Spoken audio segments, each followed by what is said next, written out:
Hello, I'm Sanjit Sethi. I'm the chair of the Community Arts Program. Look at that. Oh, got a little fan club. Thank you. And I'm also director of the Center for Art and Public Life here at California College of the Arts. By way of context for my commitment and my connection to this conference is the fact that I was trained as a functional ceramicist, and if I had the time, I'd probably do a little bit more of it. But I want to really add my thanks to Deborah Valoma and to Mark Takaguchi for tirelessly spearheading this conference. Two people I don't think you can thank enough at this conference. And I just have to say that the conversations leading up to today have been incredibly rich and profound. With the belief that brevity is generally rewarded, I'm going to keep my remarks relatively short. I was flattered when Deborah approached me as a moderator for this panel, and to say that the handmade is immediately embedded within the sense of identity is in many ways a given. There is a however in there, which is that the imperative here is to tease out, to explore, and to confront the manner in which we talk about this relationship between craft and identity.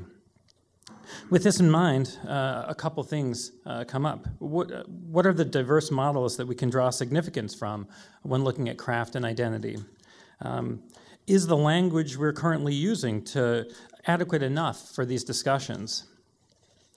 Before I introduce my two incredible panelists, I want to lob out a few questions to frame this even further, and ideally to really propagate a response from all of you.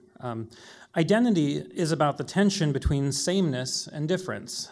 With that in mind, how do we see that tension as borne out through a process of making by hand? Or serve as a driving force, or as we talk about, serve as a driving force or a bellwether for how we talk about issues regarding community, culture, and creativity. Second question, how can a collective identity through making reflect on an individual experience and formulations of the self? And lastly, how can the idea of identity craft relate to social conflict and contested space? And a little asterisk here about contested space. We think of contested space in a community contesting its relationship against, say, an overreaching state organization. But contested space is also much more subtle and intimate. It's the space between a collector and a craftsperson, the contested space between a student and a teacher.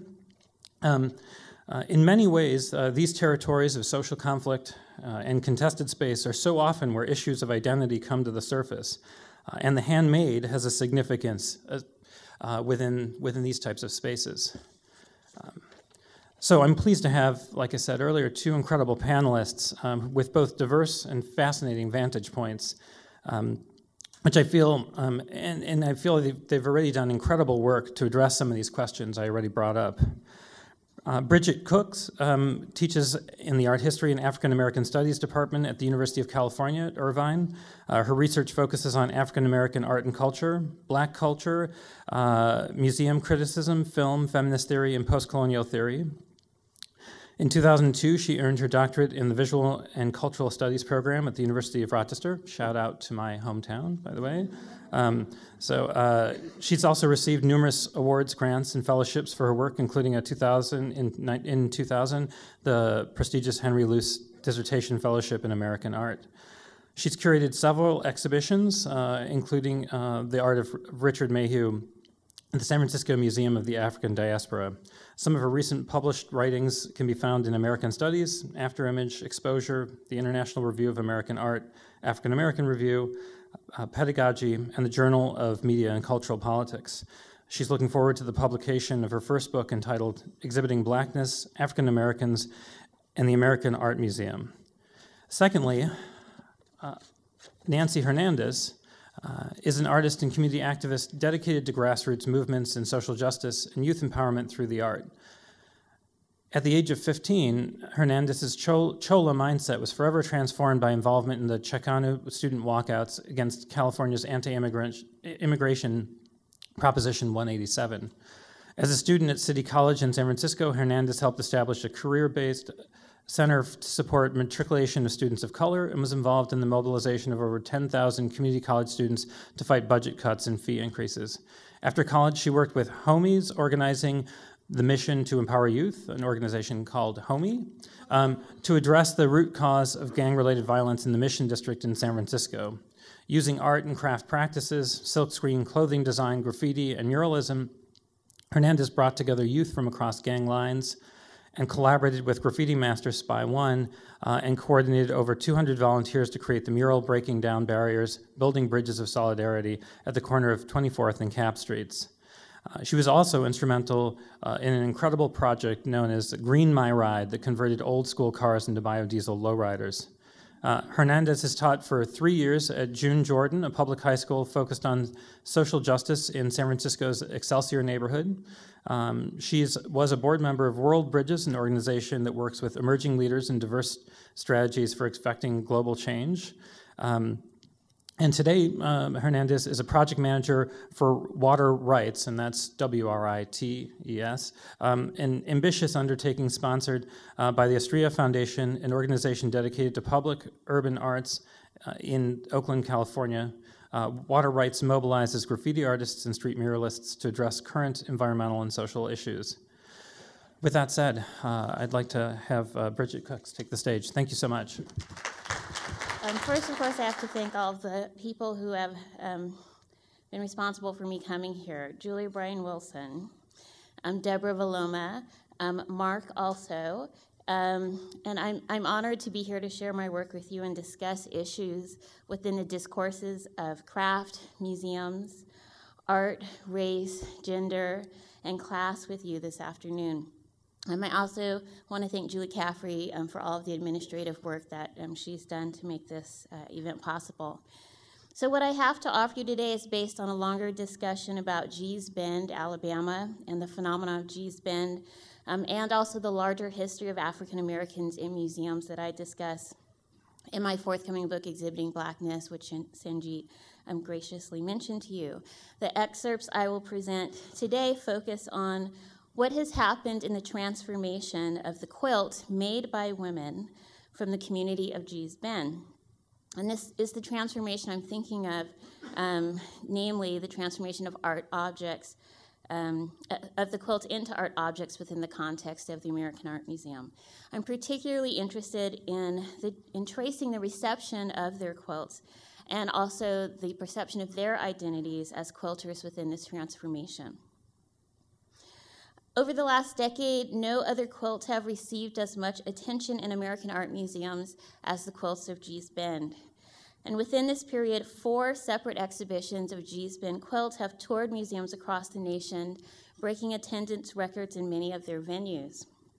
Each of these exhibitions has been spearheaded by one group called Tenwood Media, the company owned by the Arnett's, the father and sons team who began collecting Gee's Bend quilts in the 1990s. I titled my talk today, The Phenomenon of Gee's Bend, because the exhibitions of the quilts and their merchandising has been quite remarkable. Images of the quilts have been made into note cards, postcards, and calendars. I'm showing you the cover of the catalog for the exhibition, a sample of postcards and calendars. And this kind of merchandising is quite common and expected practice for exhibitions in major art museums. Restaurants have hosted what they call a Taste of Gee's Bend in many places where the quilts have traveled, featuring Southern-inspired menus of greens, buttermilk, fried chicken, grits, and sweet potato pie. And in 2002, Tenwood Media released the quilter's debut CD titled How We Got Over, Sacred Songs of Gee's Bend, which include songs recorded in 1941 and also 2002. But there's more. In the summer of 2006, the United States Postal Service released the Quilts of Gee's Bend postage stamps, featuring the work of 10 quilts created between 1940 and 2001 as part of the Postal Service's prestigious American Treasure series that was established some years ago. In 2006, former model turned entrepreneur, we mostly know her as a beer girl, Kathy Ireland, launched products in her G's Bin Design Solutions home furnishing line that transformed G's Bin quilt designs into rugs and lamps. And in 2010, Pottery Barn included G's Bin quilt designs in its museum craft collection, created in collaboration with the American Folk Art Museum in New York and the G's Bin Collective. In addition to the merchandising impact of the quilts, their exhibitions have inspired writers to create stories based on the quilts, the women, and their hometown.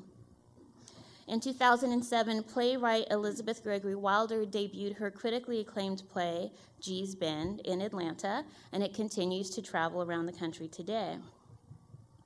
In April 2008, Republican presidential candidate John McCain visited the women on his Straight Talk campaign tour. And here's another slide of that. That same year, author Patricia C. McKissick published her children's book, Stitchin' and Pullin', a G's Bin quilt with illustrations by Cosby A. Cabrera. Last year, Irene Lathan published her novel, Leaving G's Bin, that chronicles the story of a young black girl who lives in G's Bin in 1932 named Ludelphia Bennett, and she travels to get help for her sick mother. So these are just highlights of the much longer list of G's Bin-inspired productions, which are the result of the popularity of the G's Bin exhibitions. So in light of this intense commercial and literary affection for the G's Bin quilts, and I think this is coupled with a strong nostalgic mythology around their makers and the endurance of the American spirit, I want to focus on the Art Museum's presentation of the quilts through exhibition and the critical reception of the women and their quilts in the mainstream press. Although the hierarchical boundaries of craft and art were certainly blurred in the exhibition, I'd like us to consider what has been lost and gained in this shifting for this particular community of quilters. Pulling back from the case of the quilts of G's Bin to look more broadly, we can also consider the re-entrenchment of traditional exclusionary boundaries of the art world along the lines of economic, racial, and gender differences. The women are from a region in Wilcox County renamed Boykin, but is still known by its plantation name, which identifies the bend in the Alabama River once owned by the 19th century planter Joseph G. It's located in southwest Alabama, 30 miles south of the city of Selma. This is the land where 6 generations of the families have lived, all descendants of slaves owned by Joseph G. and later Mark Petway, who bought the land from G in 1845. The place called G's Bin is not labeled on a map of Alabama. In fact, the primary collector of G's Bin quilts, Bill Arnett, says that G's Bin is not a place, but instead a state of mind. This is a photograph of a section of the miles and miles of dirt road that lead up to the area known as G's Bin. It's a rural and isolated place where quilting traditions have remained intact since the mid-19th century.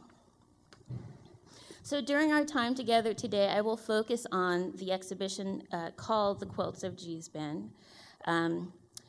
This is the first exhibition of G's Bin quilts that started the whole phenomenon in 2002.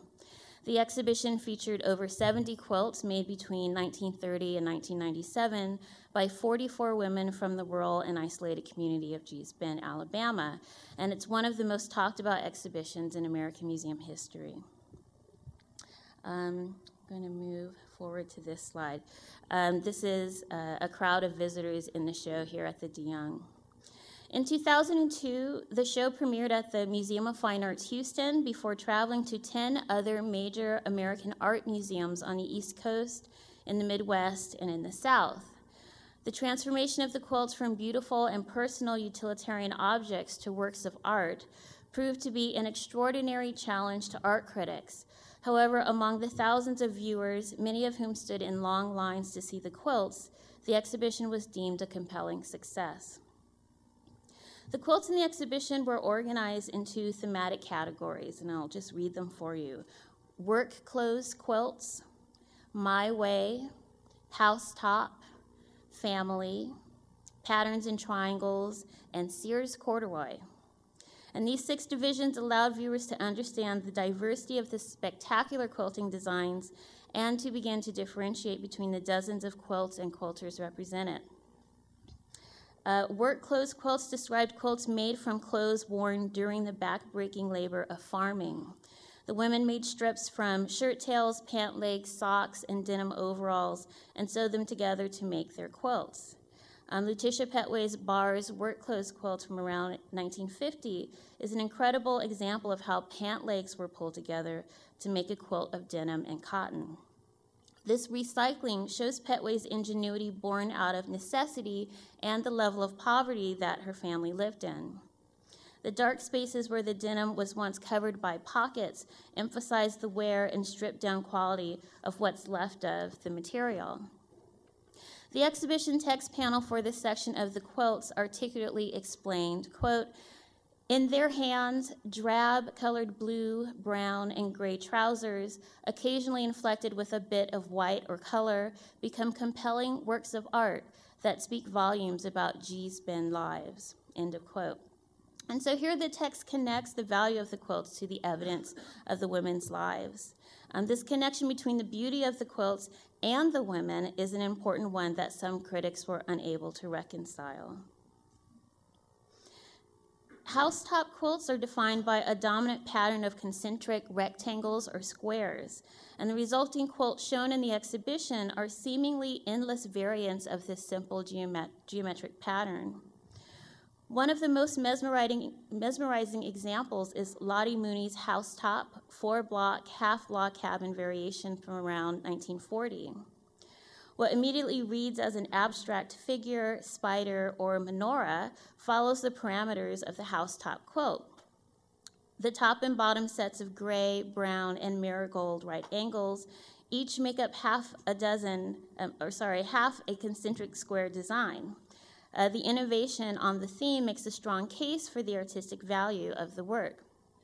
An object label for one of the housetop quilts argued for the understanding of the women as artists, saying, quote, "One of the qualities that defines an artist is the creativity to see beyond the mundane, the capacity to transform the ordinary into the extraordinary, an ability G's Ben quilters clearly share," end of quote.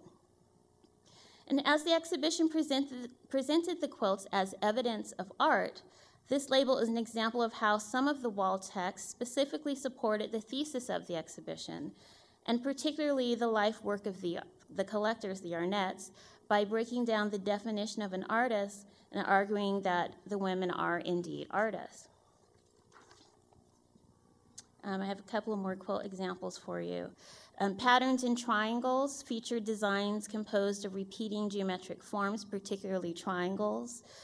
The composition and colors of these quilts pulsate, making it hard to focus on the surface and necessary to look quickly at the overall design instead. An example of this is Annie E. Petway's Flying Geese variation from around 1935, in which the quilt is organized into 6 blocks divided by strips of reddish-orange fabric. Each block is filled with columns of triangles within differently colored rectangles. Difficult to describe, the quilt is even harder to look at because of the wide range of colors and patterns of the design, all contained in the quiet pastels of its modest border. The Sears Corduroy quilts reflect the contract between some of the quilters and Sears Roebuck in 1972. Sears hired quilters through the Freedom Quilting Bee to sew corduroy pillow shams for mass marketing. The quilters kept scraps from the shams and incorporated them into their own quilt work. Compositions of these quilts vary, but the fabric demonstrates the continued desire for self-expression, the decision to adapt to newly introduced material, and the resistance to mass-produce standardized sewing practices for themselves. Quilter Flora Moore clarifies that the incorporation of corduroy into her quilt still allowed her the freedom of design. She says, "When you sit, you don't know how it's going to come out, and you don't think it will come out like that. I made that quilt out of corduroy. I just put it my way. I don't put it the way the pattern went." So I want to pull back a moment for us to look at the big picture and think about what it means for quilts to be moved from the home to the art museum. So I have some questions. What is it that we should learn from seeing the quilts in an art museum? What is at stake in the quilts being defined as art? Why is it important for the quilts to be reclassified as art, and whom is it important for? Is the point of this reclassification to elevate the quilts to the level of art in order to render them valuable? Although at first the idea of their quilts in an art museum seemed strange, the quilters were emotionally overwhelmed when they first saw the quilts on the gallery walls. In response to my question, what was your experience seeing these quilts in the museum, and how do you feel about them becoming art? Quilter Louisiana Bendolph replied, quote, "You know, I remember we said, wow, we think about something that kept us warm, now hanging on the museum wall. And when we got there, we walked in, and you know, you couldn't help but to cry because it was from the older women that were in G's bin. My great-grandmama's quilt was hanging there. It was just something that we never thought we'd see," end of quote. The recognition of the quilts as art was a validating one for the quilters. As art in the museum, the quilts were given a new space in which to be appreciated. And this perspective helped the people in G's bin step back and find new respect for these everyday objects, which had been part of their culture for generations. Reverend Clinton Petway Jr. of the Ye Shall Know the Truth Baptist Church in G's bin explained that the phenomena of the G's bin quilts brought a new realization in the community. And just a brief quote from him, he says, "We didn't know we were throwing away history. We didn't know we were throwing away art." In her essay titled Reflection on the Art of G's Bin, published in the catalog for the exhibition, Jane Livingston is torn between finding value in the quilts because of the women's creativity and innovation, or because they remind her of modern paintings. And she states, quote, "To a certain audience, they may reverberate with the rhythms and patterns of other 20th century art, whether the German Bauhaus-inspired work of Joseph Albers or Paul Klee, some of Barnett Newman's compositions, or more contemporary painters such as Sean Scully. Yet these parallels quickly seem irrelevant," end of quote. However, after she summarized the cultural history of G's bin and influences within their culture, her descriptions of the quilts revert to, again, comparisons with modern painters. And though it's human nature to recollect familiar images and compare them with new ones, Livingston's evaluations of the quilts often depends upon their similarities to modern art in the, quote, "strikingly minimalist aesthetic personified in the corduroy quilts, or the originality which ranks with the finest abstract art in any tradition," end of quote. She reveals other quilts to be, and this is another brief quote from her, as deliberately monolithic and clearly formulated as a Barnett Newman painting, with surfaces as rich as work by Gustav Klimt and exciting as a Robert Rauschenberg, end of quote. So her comparisons pose and provide an answer for the following question. Are the quilts valuable because they look like paintings by modern artists? And if the answer is yes, it seems that the author has missed the point of the potential to open up the art world to artists who do not fit the celebrated modern art world. Accepting the quilts as art because they look like the work of other modern artists merely recenters the exclusionary paradigm that the Arnett's and the curator wanted to dismantle through the exhibition. Lastly, in what reads as a high-handed compliment, Livingston surmises, quote, "It is difficult, aside from tribal models, to think of American art traditions that involve as much free interplay among groups of highly gifted artists as is true of these quilt makers," end of quote. And what I'm reading or interpreting as a patronizing comment stirs affinity comparisons between modern art and non-Western art, and exploits the strategy of incorporating racial difference into the art museum by considering the quilters ancestors of modernism. Livingston argues the validity of the quilts is found in the women's authenticity because the women communicate and create so freely, it is as if they are a tribe. In other texts, some authors claim that the show was evidence of the sublime in art, and others saw it as the downfall of American art museums. The first mention of the upcoming exhibition in the mainstream press was published in the Wall Street Journal with alarm. Journalist Brooks Barnes began his article with the question, "Museum curators have a lot to worry about in these tough times. Attendance, security, damaged art, and now bed bugs." I'm not making this up. So the high art, low art discussion was posed with a warning of literal and figurative infestation and a caution to the public that museums are preparing to con them into thinking quilts are art. But Barnes goes on to explain that quilt shows, like the quilts of Gee's Bend, are becoming more and more common because they cost peanuts in comparison to conventional forms of art, as if to assure readers that there's a financial justification for the exhibition and that their definition of art is not at any risk.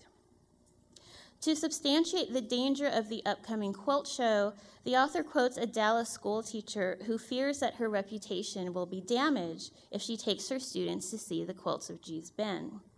And she states, "Quilts that keep you warm in an art museum, I'd lose all my credibility." And I should just say here that Bill Arnett, who I mentioned, who's the main collector of the Gee's Bend quilts, tried to find this school teacher. I don't know exactly why he was looking for her or what his plans were when he found her, but he didn't find her, and he thinks that she was made up by the author just to make this really dramatic point. The exhibition review in Newsweek encouraged visitors to see the show at the Whitney Museum of Art by announcing, "Quilters and modern art fans need not be mutually exclusive groups, and they could be joyfully united by the exhibition." In an approach parallel to Livingston's, Peter Plagens, the author of the Newsweek Review, provides an abbreviated history of the Gee's Bend community, and then he writes, quote, "It's as if something in the local water has produced a whole village full of Paul Clays, who create their vibrant work on a bed-sized scale instead of in tiny watercolors," end of quote. So references to tribal life reemerge through the terms local water and village full. Plagens' review demonstrates the difficulty he has in reconciling Black identity and artistic ability.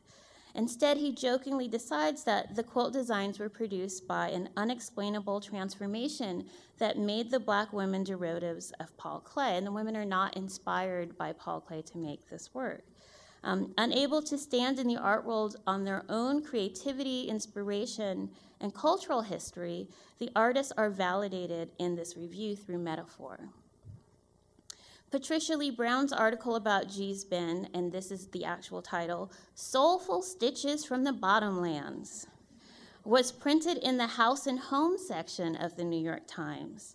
The article begins with a nostalgic tone to introduce the ongoing quilting that takes place in Gee's Bend, and this is a quotation of the first line. "At this time of year, when the shadows grow long and pecans fall heavy on the red earth, the memories of old women in this loop of land encircled by the Alabama River turn to quilting." End of quote. Drenched in sentimentality, the poetic opening sets up the review of the quilts as a journey back in time, instead of the discussion of a living tradition by contemporary Black women.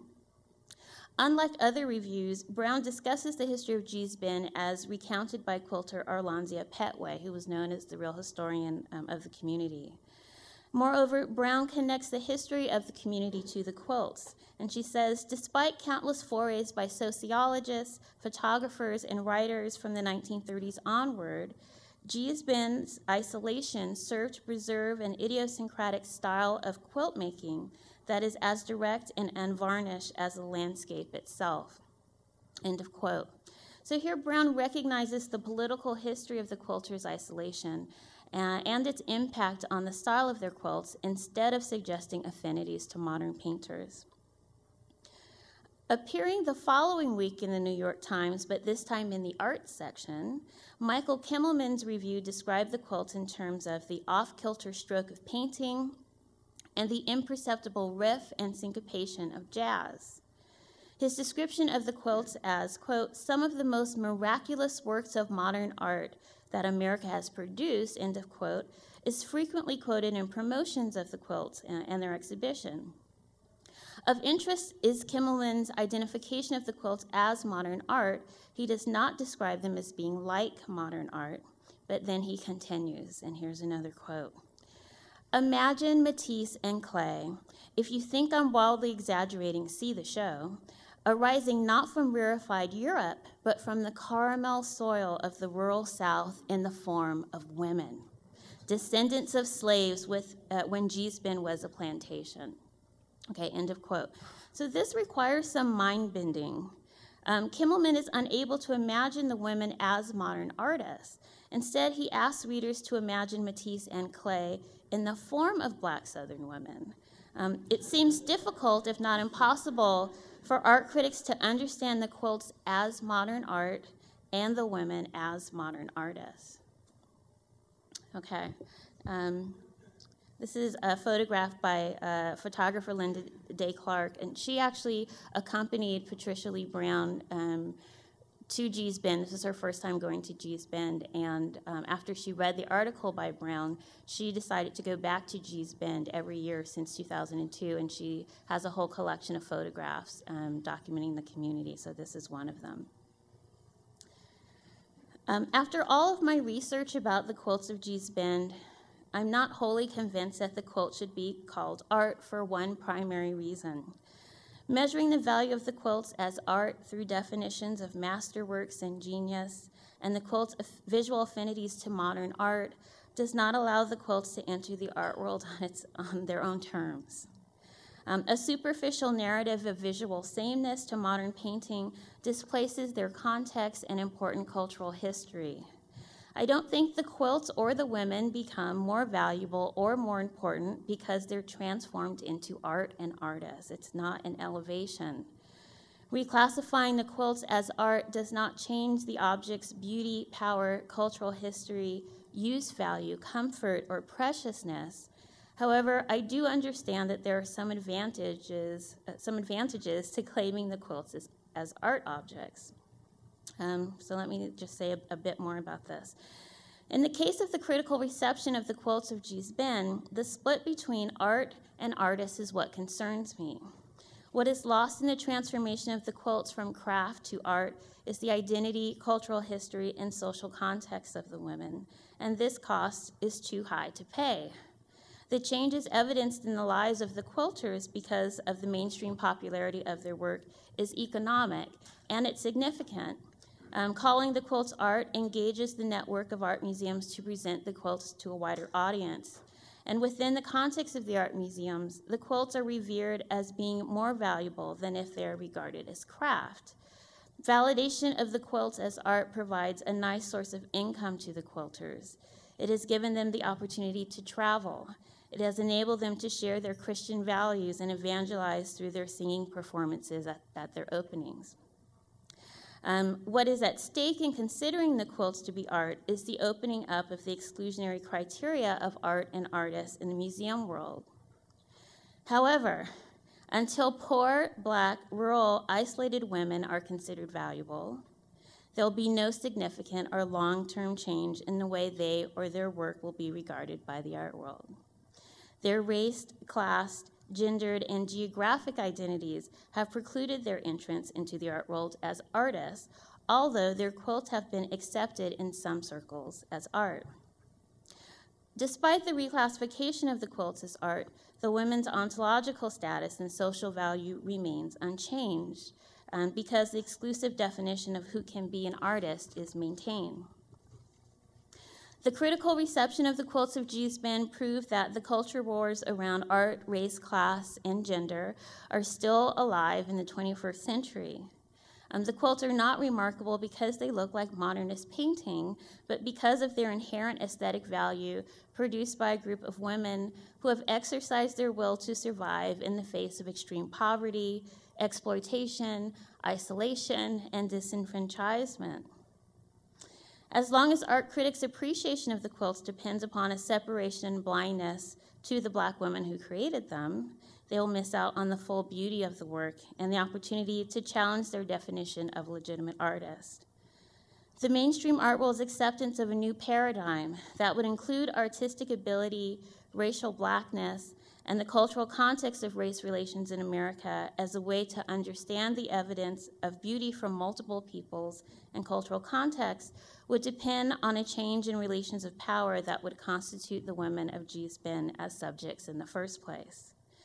The subjectivity of the quilters would displace the authority of the art museum as frame and presenter of aesthetics, and to transgress this role would no doubt provide new knowledge for many visitors, critics, curators, and other museum professionals, and potentially change the future of institutional and social racism in America. Thank you. I want to introduce myself real quick.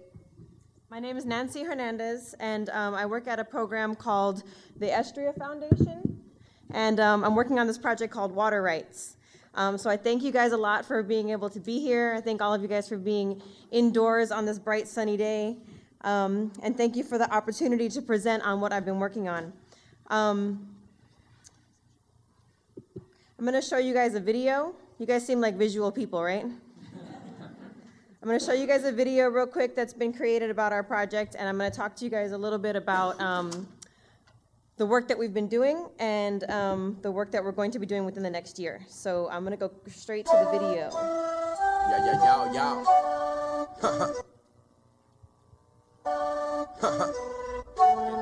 Black Lion Crew, pa' mi barrio, dale.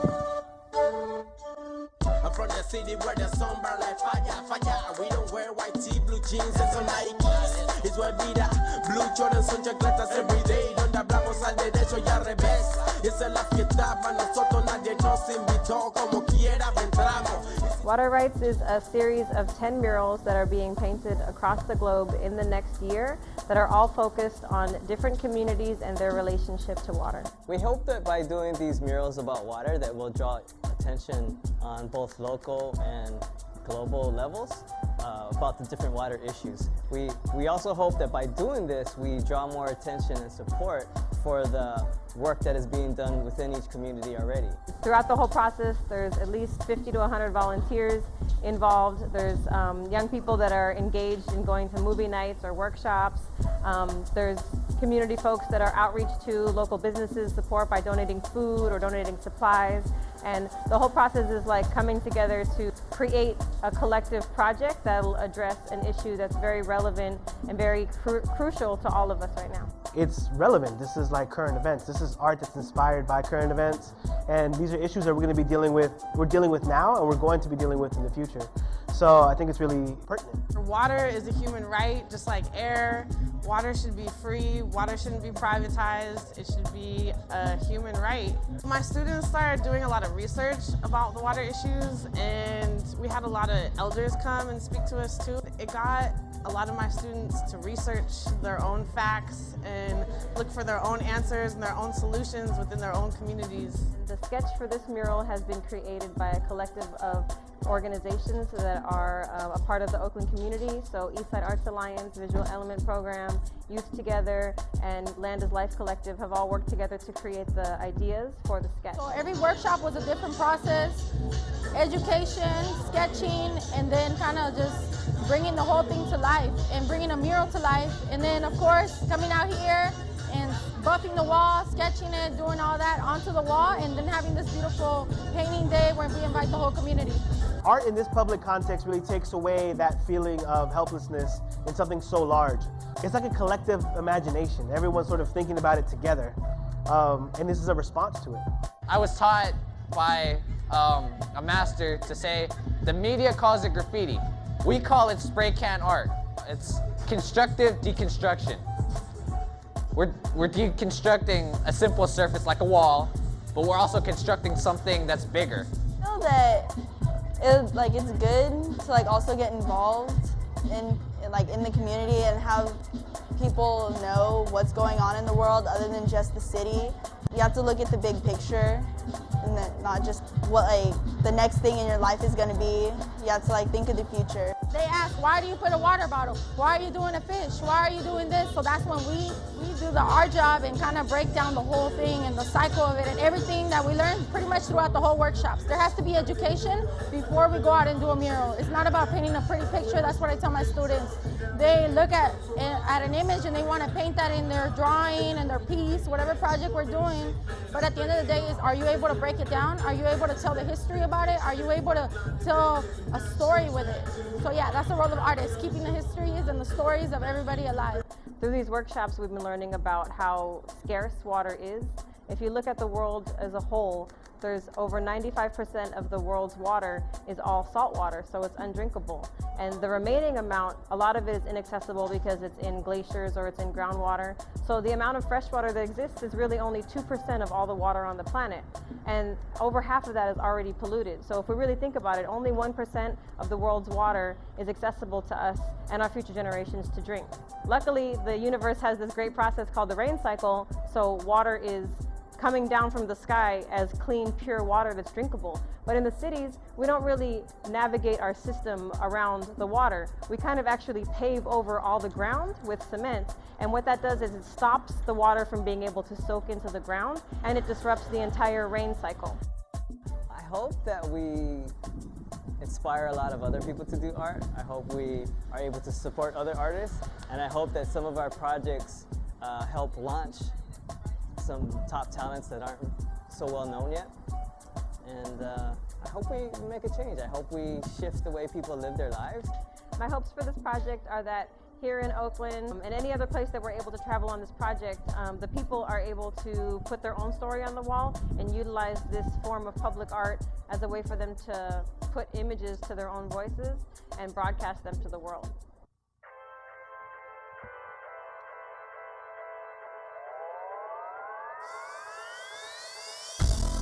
Change that you wanna see. You can be anything that you wanna be. If you don't know the answer, then ask for help. Never use water bottles. Yeah, because it's bad for the earth. And when you got some time, help some. So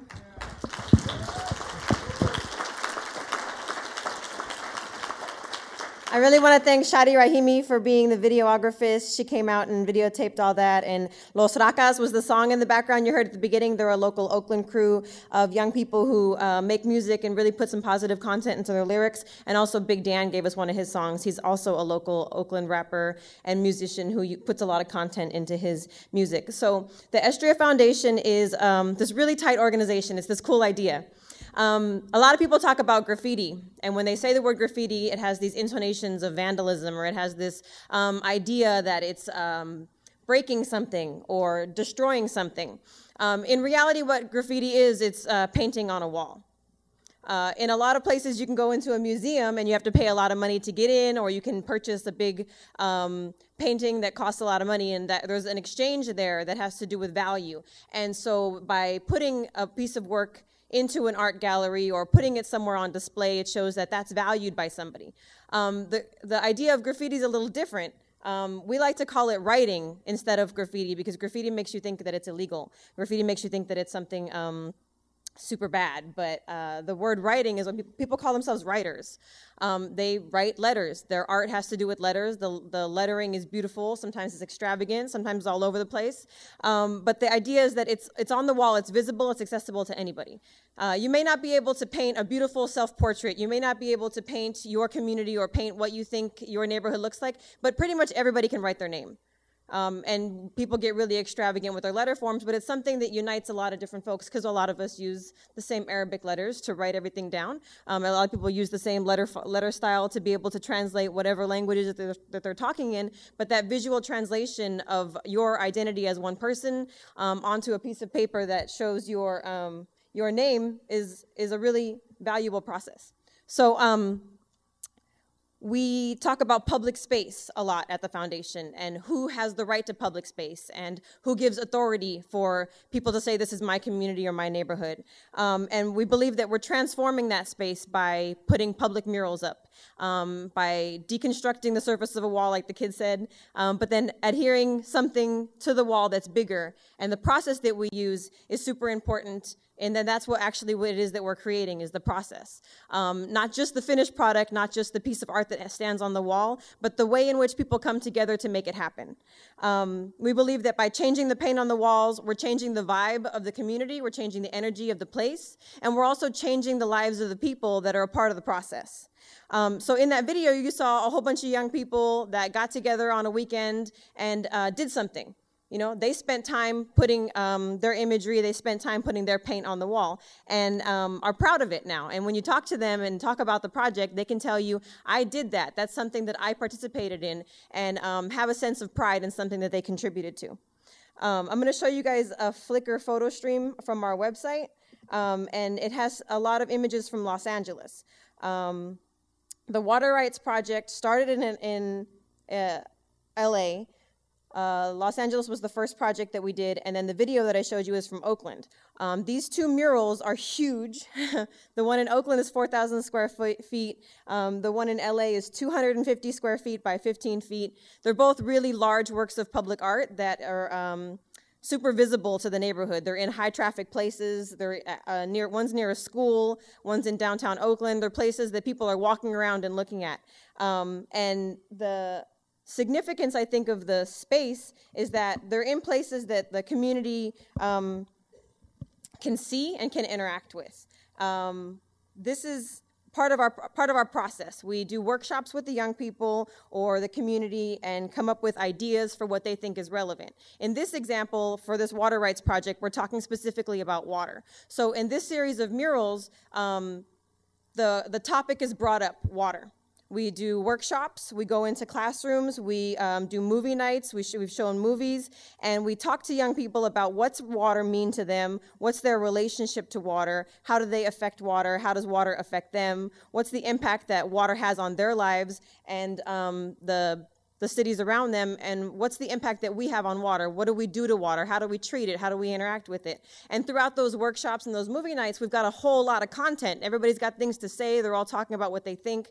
From that, we have local artists that participate in a sketch-making process. So the sketch comes from the ideas that the young people come up with, and local artists are able to visually translate the ideas and the content into a sketch, and then bring that back to the community, bring that back to the local organizations, and discuss it and figure it out.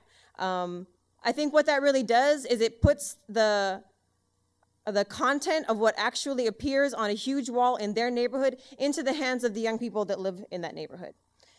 We then pressure wash the wall, buff the wall, have community support and folks help with the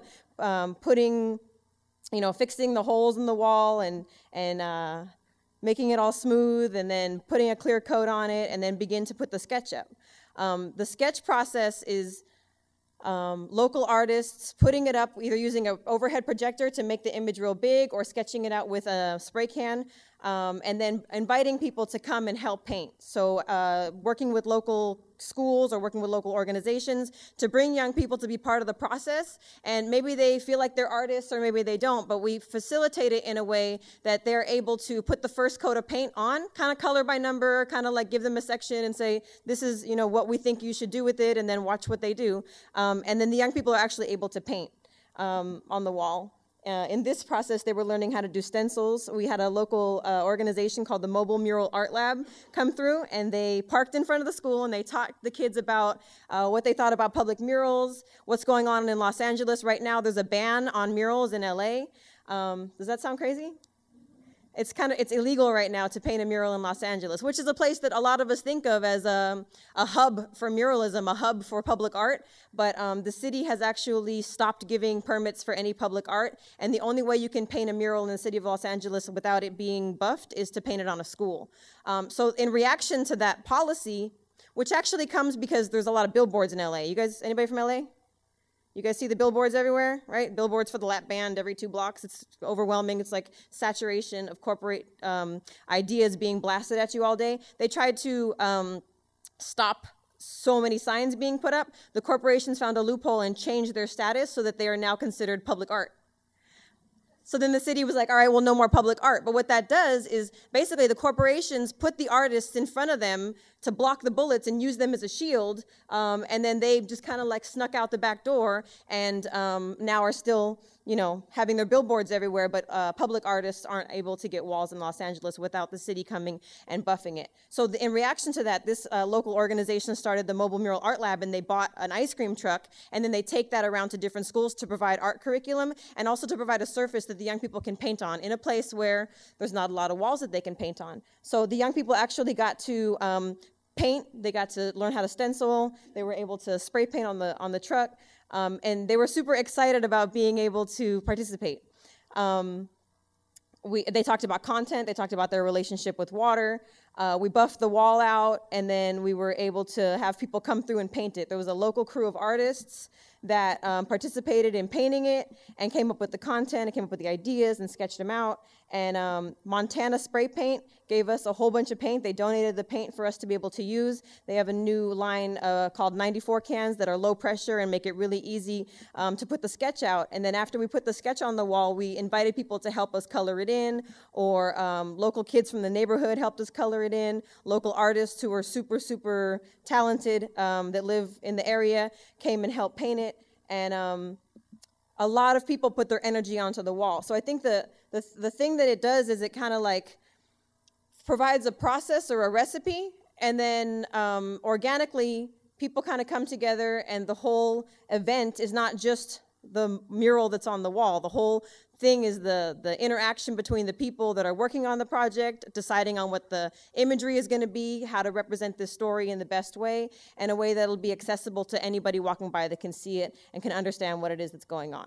And then a lot of time we spent explaining to young people, explaining to the students in the community, the local kids that live around there, why it is that we're painting about water, what it is that we want to talk about.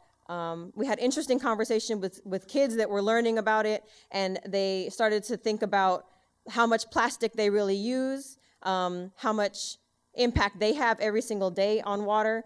And we got a bunch of these water bottles, and for the volunteers, they were able to get a water bottle full of filtered tap water rather than using plastic. And that really addressed what the young people were talking about in the classes, that you know, every single day if we use plastic water bottles to drink, we're causing harm to the environment because of the shipping of it to us, from whatever the source is, from it being wrapped in plastic. You know, they understand that plastic comes from oil. This country is in war for oil, and maybe them as middle schoolers can't maybe have the hugest impact on worldwide policies, but can definitely, in their own lives, make a change in the way that they live.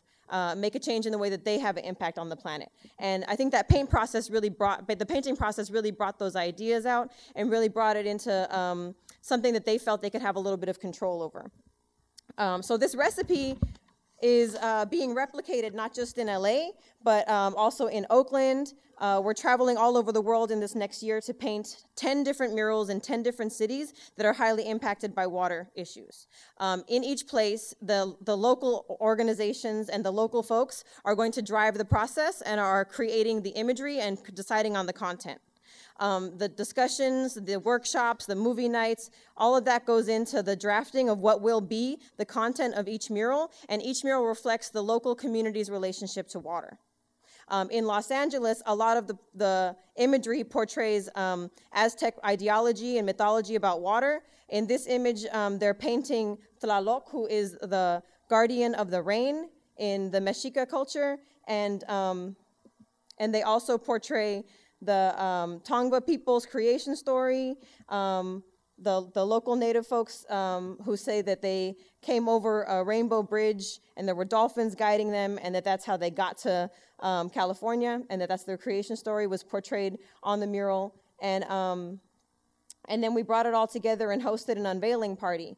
And at the unveiling party, we had community organizations come out and table. We had DJs come out and play music. People come out with taco trucks and show their support by bringing food. People were able to check out the mural, discuss the content, look at what was going on in the imagery, learn about the process and how many young people were involved in creating the mural, and then talk about it, discuss it, and learn about it. There was people tabling about water organizations. There was T-shirts that we made with the imagery for sale, so people could support the costs of the mural and also the future murals that are going to happen throughout the process. And the young people were able to explain to the media what it was that they did. And so it was on Fox News the other day. People were talking about it on different articles on the web and on newspapers. And it was really, really impressive to see people be able to explain something that they were a part of that's just putting paint on a wall, but that they really feel like makes an impact on who they are, what they stand for, their relationship to that block, their relationship to their community, and their relationship to water because of the content of the imagery. The beginning of the mural in LA depicts Chalchitlicue, who's the Aztec guardian of rivers. So the story is that all of the rivers of the earth come out of her skirt, and that's what linked the whole mural together. So as the mural keeps going, there's sea turtles, there's sea life, there's people carrying water, there's octopus with goggles on, and some trash in the water, depicting the impact that humans are having in the oceans. There's a huge school of fish that's rising up out of the ocean. And there is beautiful imagery representing, what the young people decided they wanted to put on there and what the local artists wanted to put on the wall. There's an image of like an Amazon scene where water's coming out of the environment, the natural environment, and then that goes on to the next side of the wall. Can't click on it. That shows water being piped through pipes into different bubbles, and each bubble having different natural life that is dependent on water portrayed in the bubbles. And there's also a scene of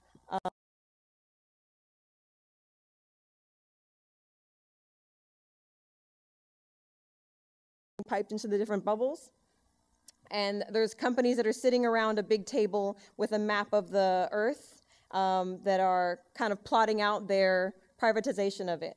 And it was really interesting to meet with these 8th graders who were learning about it in their biology class, and that they really have an understanding that water should be accessible to everybody and should be free because animals need it, plants need it, and humans need it. But at this time in our societies, there are companies who are pumping it out of the water, packaging it in plastic, and then shipping it around the world, and making it something that's not a human right, that's not just guaranteed to every person, but that some people are using as a commodity and some people are using to gain profit. And it's really making a huge impact, not just in Los Angeles, but across the world. And I think that what's really interesting about this project is that it is a local project. It's happening in Oakland with young people from Oakland. It's happening in Los Angeles with young people from Los Angeles. It's happening in Palestine, in Gaza. It's happening in Colombia. It's happening in El Salvador. It's happening in the Philippines, in Manila.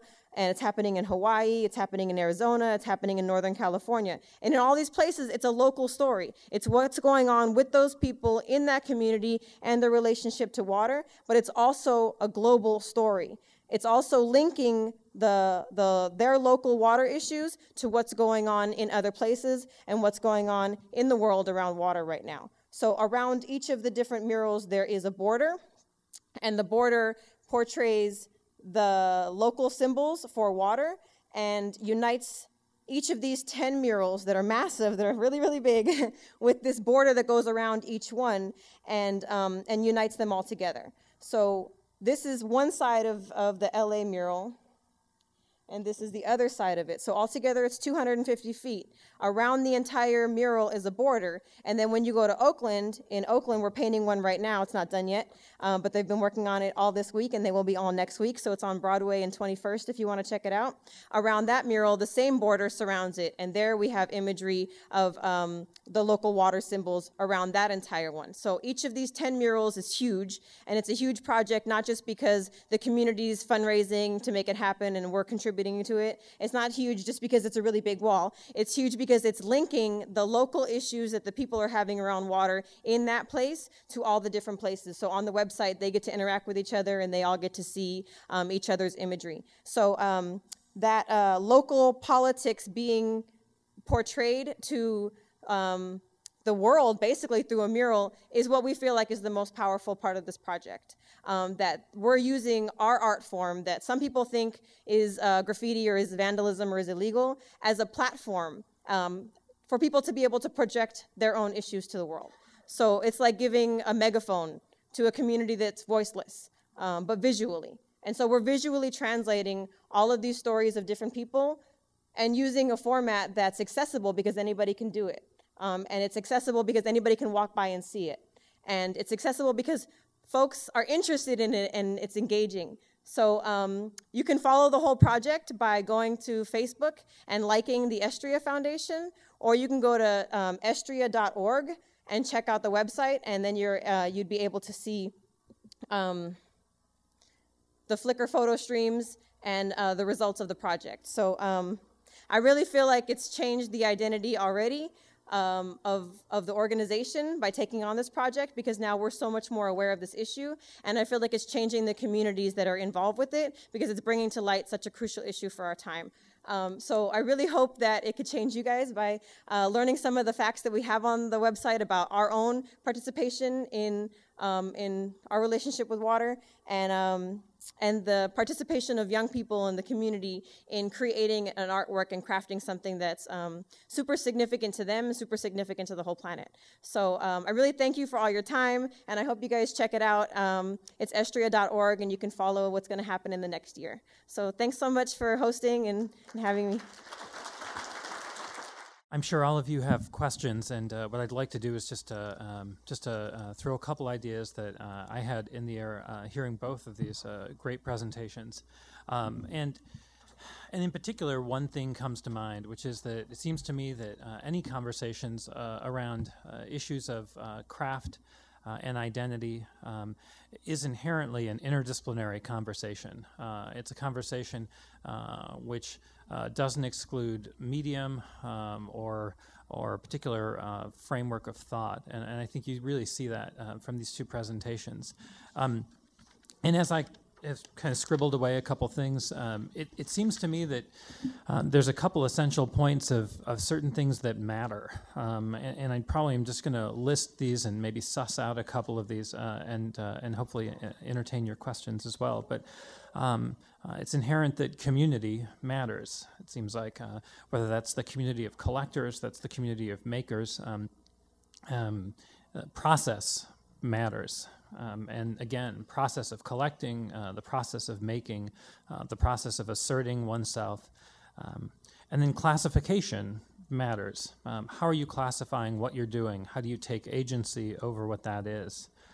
Power certainly matters. Narrative matters. And lastly, I'd say space also matters. With that, instead of having me bloviate, are there people that have any questions? Yeah. We've got 1 and 2 coming up. This is a question for Bridget. The problem of the G's Bend quilters is really the same problem that all Indigenous artists face, which is that art history gives non-Western artists 2 options. Either you work within the existing styles of modern art and therefore you're rendered as provincial and a copyist, or you occupy a space of exotic difference, in which case you're not within art history or modernity at all. So you could say that in some ways the challenge to art history is the same for, say, an African mask or an African sculpture as it is for a G's Bend quilt. But I'm wondering, does the fact that these are quilts and therefore a kind of craft add additional or different challenges to the ways art history needs to change in order to incorporate them?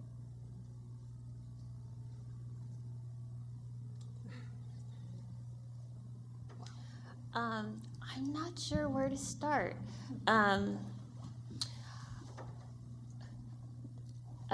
Okay, so let me say, the first thing that comes to mind is that I think it's important to recognize that they aren't non-Western artists. that they are part of the modern project, and they are, as Trent Ha would say, part of the third world that's in every first world. So there's a kind of slippage that I don't want us to have when we're thinking critically. There's this, even in the language when I was talking about the village full of clays and the tribal, right? But this is America, right? There's this weird kind of thing, like as soon as these are black women from the South, all of a sudden they're of another nation somehow. So my first issue is that, and not with your question, but with the critical reception, immediately there must be outside of the boundaries of the nation, right? In terms of the history of museum exhibition and art history, I think the model you're talking about is the model that they fall into by a kind of default, because we don't know in the art world, I suppose, how to really deal with, acknowledge, and recognize sameness and differences in terms of racial cultures within the United States. I'm still thinking though about the second idea, that there's something, maybe what you're saying, bless you, sort of inherent to the form, that they're quilts, that requires a kind of special approach by art museums. Is that what you're saying to me? I would say yes, because each form is different, that it would need its own sort of framework, historical context that would be provided. One of the things I can think of specifically in terms of going around the country to see this show was you're not supposed to touch artwork, right? When you go to quilt shows, people touch the quilts, right? So there was this weird situation with behavior, right? So that you have mostly women that I observed in the show, period, but many of the women would go up to the quilt and then touch it. And it was interesting to see how the guards they were like pulling their hair out, guarding the show, but when they just kind of give up, So I think, there are some special parameters that need to be thought about when you think about, I think it's not just quilts, but I think textiles at large. But I think because quilts are things that many of us have in our house, that it's strange to then not be able to touch it. One of the things that I talked about in the book that I didn't talk about today for the sake of time is just also that in the exhibition there were photographs from the 1930s from the Federal Arts Project, the first time that the government, when the government sponsored photographers and writers to go to Gee's Bend and document their lives, that these photographs that are just drenched in my mind with the power relationships between white northern writers sponsored by the government going to speak to, in many cases, former slaves and saying, what is life like for you, right? And the kind of filtering process that goes into answering those questions. You see that in the photographs, and the photographs were used on the exhibition labels just kind of as an illustration of what life looks like in Gee's Bend, with no kind of explanation at all of where these pictures came from, what the circumstances were, right? That needed to be part of the sort of explanation of the context in which the quilts were seen. So I think there are a lot more that needed to be said, but in the exhibition space, but a lot of it seemed very nostalgic to me. Yeah. Drawing from your response and just kind of thinking about an overall view, I would say that that's also part of this idea of kind of a contested narrative, right? In the sense as to whose narrative where, and I think that really also fits into, Nancy, what you're doing with, inner city youth asserting an identity that goes beyond what would be traditionally perceived. Going into the territory of sustainability and ecology. And maybe you could just talk a little bit about how the larger umbrella of kind of a contested narrative is borne out through the projects that you do. I really feel like it's powerful to tell your own story. And in any way, in any format that comes, if it's through craft making, if it's through silk screening, if it's through textiles, whatever is accessible It's powerful to be able to tell your own story. And so I think that these crafts are important because they're passing on a tradition, or they're passing on a skill set so that people can tell their own story. So that people can, whether it is by creating something or whether it is by painting something, be able to visually represent what's going on, visually represent who they are, assert that they exist. I think that that's definitely why graffiti exists, is that people are trying to show that they are there. And folks write their name on the walls to be able to say, I'm here, this is my name. And we're taking some of those tools and then putting them into the hands of folks that really do have a story to tell. So with each of these murals, we're not coming with a sketch and saying, here, let's paint in Palestine about what's going on with water in Palestine. We're going to Palestine and we're saying, what do you guys think about water? How can we help to visually translate that issue and how significant it is to that place, the people that live there, and the entire world with art? And so I think that putting the tools in the hands of people who have a story to tell is one of the most powerful things that we can do with art. Great. Other questions? Yes, one in the back. Yeah. First of all, Nancy, thanks for incredibly passionate, and I applaud your project. Really, really impressive. So thank you for that. And also, I just wanted to know, and I'm sure everyone else does, where is the mural in Oakland? The one that we're painting right now in Oakland is on Broadway and 21st. There's a parking lot that we've kind of taken over right now, and we have this big, huge 40-foot lift. So we've been like up 40 feet in the air with a big paint sprayer all day yesterday. I'm not sunburned. But it's a really cool place because it's in Uptown. And as we were talking about crafting the identity of space, it's a contested area. I mean, a lot of the places we're going are conflict areas between one nation and another, between one community and another. But Uptown right now is in the process of gentrification. And so there's a revitalization going on. Some people think it's a great thing because there's new culture and life. There was an art murmur last night that was huge. There's people all over downtown Oakland. And in one way, it's really beautiful. And then in another way, it's a conflict over space because there's a community that's from Oakland that's been displaced by a lot of the art scene. And there's a community of folks in Oakland whose faces are not represented in most of the art galleries that are popping up all over Oakland. So we're really asserting the fact that there's folks from Oakland that are being portrayed on this mural that are doing good things in Oakland on behalf of water, that are, we're portraying images of young people using urban gardening and guerrilla gardening, breaking up concrete, planting Oakland trees, using sustainable water bottles, riding bikes, all these really cool things that are happening in Oakland by young people that are from Oakland. And so I think that is really powerful because it's showing a face in a way that people are interested in Uptown Oakland right now. People are interested in art. Art's popular there. But it's also showing the face of the young people that are actually from the community. I actually had one other question for Bridget, if that's okay. Two things I was curious about. One of them was that all these quilts have titles, which I'm sure some of the, especially older quilts, originally did not have titles. Right. Who gave the titles? Was it the curator? Was it the collector? Was it the quilter? I'm really interested about that relationship of giving a quilt a title, and whether it's art, a quilt, however you want to define it. So that was really intriguing to me.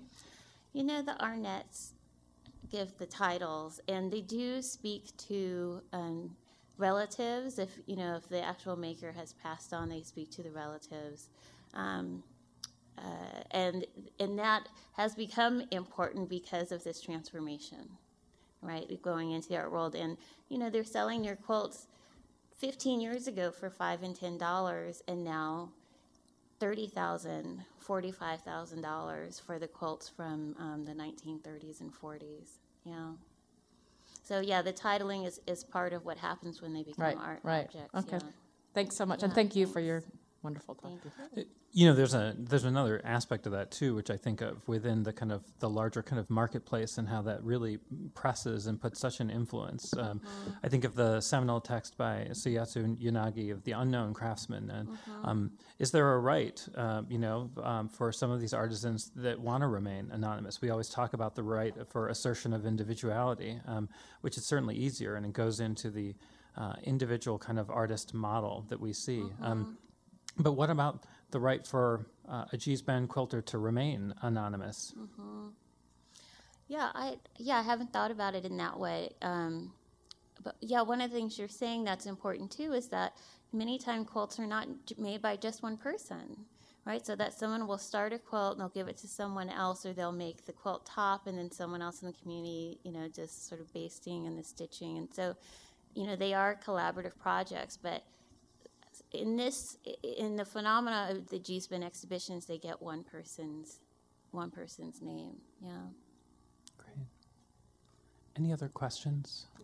Great. I have one. I was intrigued by the community that was involved with the Gee's Bend, and wondering about the similarities and differences with the Amish quilts that have also had a lot of museum display, and if you've done any thinking about that.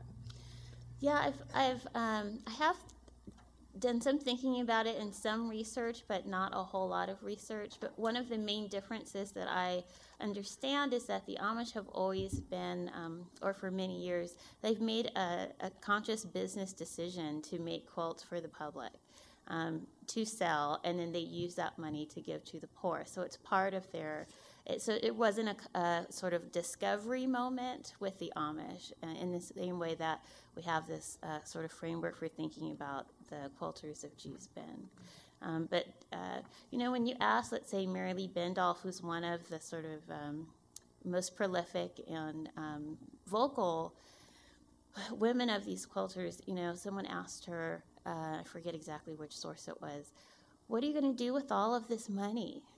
That you're, right, like it's their business, but what are you going to do with all this money? And she says, I'm going to give it to the poor, right? And the kind of incredulous moment was, but you are the poor, right? So anyway, there's lots to say about that, but I think just in terms of the parallel with the Amish, that they're also making their quilts as a way to communicate with the outside world of their culture, and that they use that money to fulfill another goal of their culture.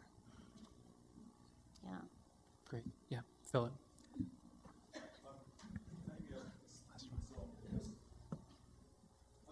just a bit confused, I think, about this whole question of what craft is. It seems to me it's something that's kind of come about because of the Industrial Revolution. Before that, people just made stuff. And, thinking about how Garth Clark spoke about, how envy killed the craft movement. Who was in charge, or who was kind of spurring on these objects being seen as art? And I was also thinking about whether this is just an extreme example of how, these various divisions of work, craft, and art are invariably drawn across lines of class, and how bourgeois, the crafts movement is. So I wonder, what do the people who are making these quilts think of being the need to be called artists?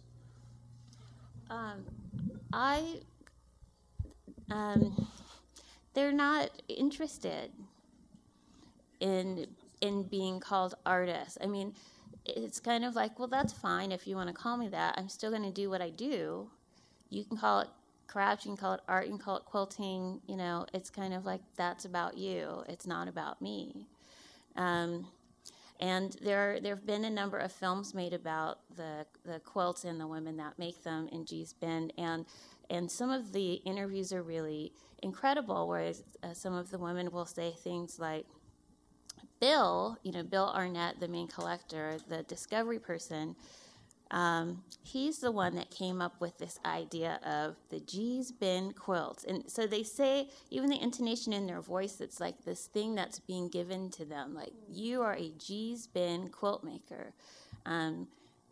They talk about Bill coming into their house and saying, look at all this artwork, and the women going, artwork? Almost like it's a foreign word they've never heard before. So they see this as a kind of business enterprise that Bill Arnett has set up for them. They're very grateful to Bill because they've been able to buy the houses that they've been living in for generations. They have indoor plumbing. They have cable, right? They're building additional rooms onto their homes. There's something undeniably powerful about the kinds of changes that have, and they're economic changes. And that means something. It means economic change, and it means a certain level of comfort. A part of my criticism is that it? Is that what you get when you move from craft to art? What about their lives? You know, what about the way in which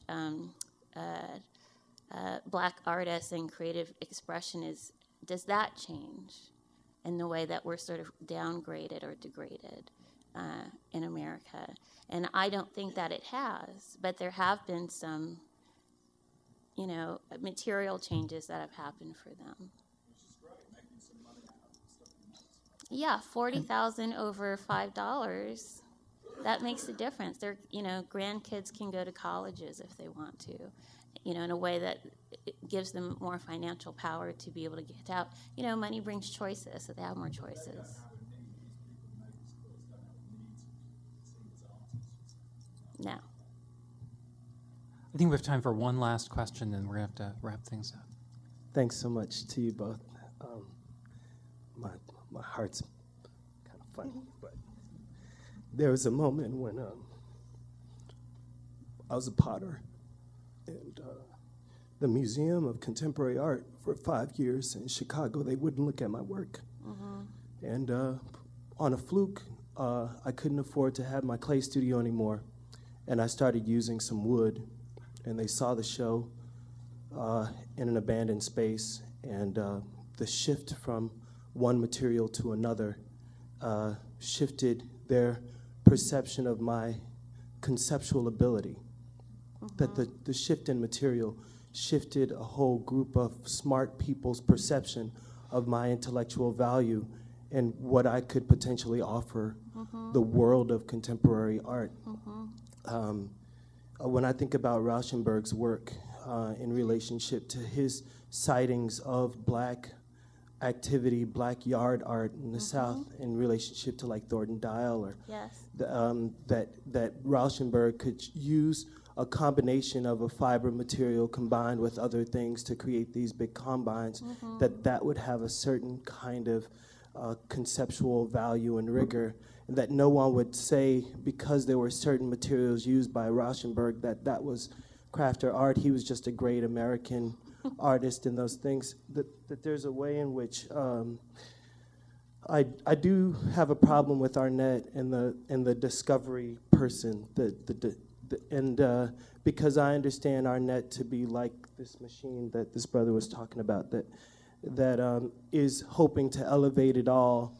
And so I have questions about, like, is there an intellectual property rights lawyer that even though there's some little bit of cash that they might get, what is the Arnett industry doing really with the resources that come and go? And yeah, you can put your kids through, but like, does he now own every G's Bin quilt that gets made? And then for the art world, or my question to you as a great historian, how do we create a new way of imagining the value of what we do and create new venues? That I don't think that the marginality of a craftsperson is any different from, say, other kinds of marginality, that you either accept dominant paradigms and you want to be like those things and accept what, or you choose to create new institutions and paradigms. So I just...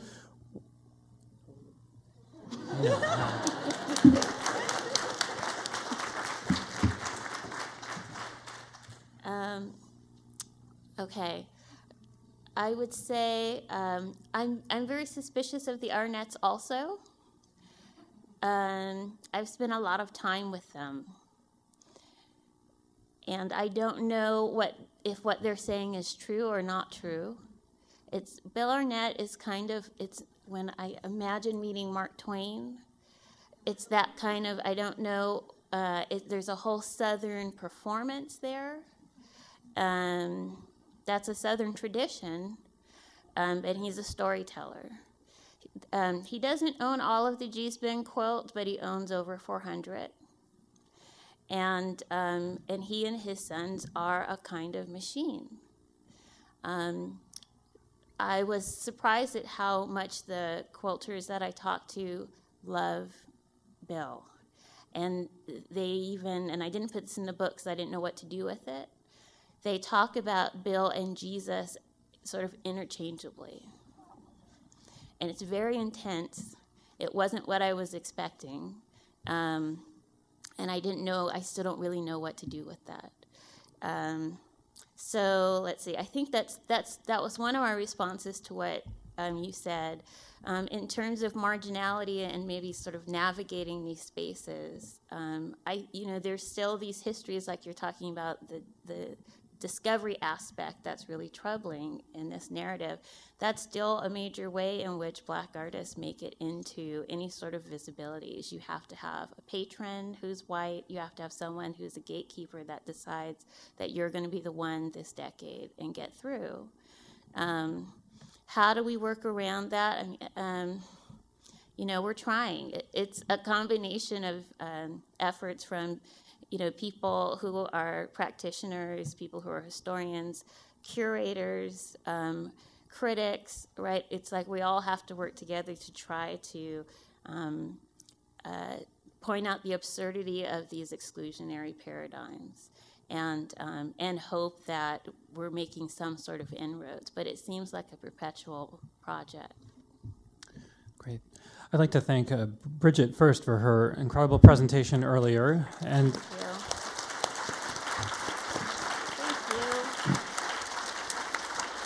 Thank you. And I'd also like to thank Nancy for really kind of grounding us in terms of the community at large.